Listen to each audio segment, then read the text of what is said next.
December মাসে দুই বন্ধু জাস্ট গল্পের ছলে ছলে বলেছিলাম যে চল একটা চড়ুই ভাতি অর্গানাইজ করি। আজকে আমার এটা বলতে সত্যি খুব গর্ববোধ হচ্ছে যে মেয়েরা চাইলে কি না পারে। হয়তো বা ব্যাপারটা খুবই ছোট্ট, কিন্তু আমাদের কাছে ছিল এটা একটা বিশাল বড় স্টেপ। 28শে ফেব্রুয়ারি আমাদের ছিল সেই সাকসেসফুল চড়ুই ভাতির দিন।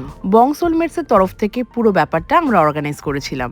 সকাল সকাল চলে গেছিলাম আমি আর আমার দিদি মিলে প্রথমে মৌসুমীর বাড়ি, তারপরে আমরা তিনজন মিলে গিয়ে পৌঁছালাম আমাদের ভেনিউ ইকো আরবান ভিলেজে। পৌঁছে গিয়ে দেখলাম অলরেডি অনেকে চলে এসেছে, আরো অনেকেরই আশা বাকি। আমরা যখন কোনো পিকনিকে যোগদান করি তার পেছনে যে কতটা খাটনি থাকে এটা আমরা কেউই বুঝতে পারি না যতক্ষণ না ব্যাপারটা আমরা নিজেরা অর্গানাইজ করি। সবকিছু যেন সুন্দর করে ম্যানেজ করা হয়, তার জন্য দিন রাত আমরা কিন্তু লিটারালি খেটেছিলাম।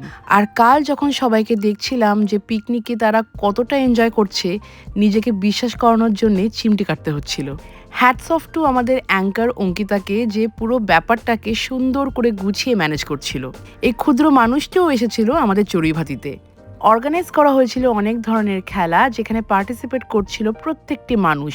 কোনো এজ গ্যাপ ছিল না এখানে। হয়তো পিকনিকের জন্য অনেকটাই লেট হয়ে গেছে, কিন্তু পিকনিকটা যে জায়গাটাতে অর্গানাইজ করা হয়েছিল সেটা ছিল একদম নেচারের কোলে মনে হচ্ছিল। চারিদিকটা গাছে মোড়ানো। ব্রেকফাস্টে ছিল আমাদের কচুরি, আলুর দম আর জয়নগরের মোয়া। স্ন্যাক্সে ছিল আমাদের চিকেন পকোড়া আর ভেজ পকোড়া। স্ন্যাক্স কফি খেয়ে যখন সবাই আবার খেলায় মত্ত হয়েছে, আরেকদিকে তখন আমাদের লাঞ্চের প্রিপারেশন শুরু হয়ে গেছে। খোলা মাঠের হাওয়া আর গাছের ছায়ার নিচে বসে কিন্তু খাওয়ার মজাই আলাদা। কলকাতার কত দূর দূর প্রান্ত থেকে এই মানুষগুলো এসেছিল, তারা কিন্তু সবাই আজ বন্ধু। কতজন এখানে একা একা এসেছিল, কিন্তু বাড়ি ফেরার সময় কিন্তু সে সাথে করে অনেক বন্ধু বানিয়ে নিয়ে গেছে। চড়ুই ভাতিতে সব থেকে বড় যেই জিনিসটা নিয়ে টেনশন হয় সেটা হচ্ছে খাবার দাবার কেমন হয়েছে।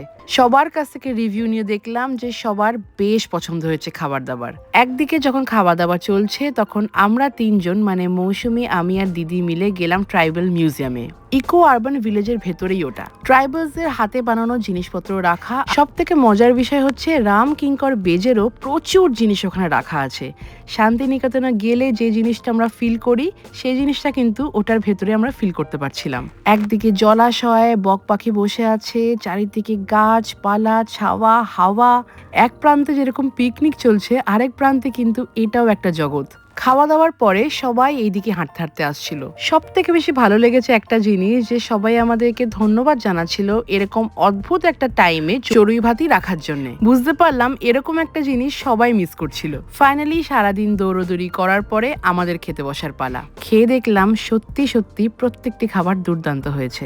বং সোলমেটের picnic was a big success. Tata.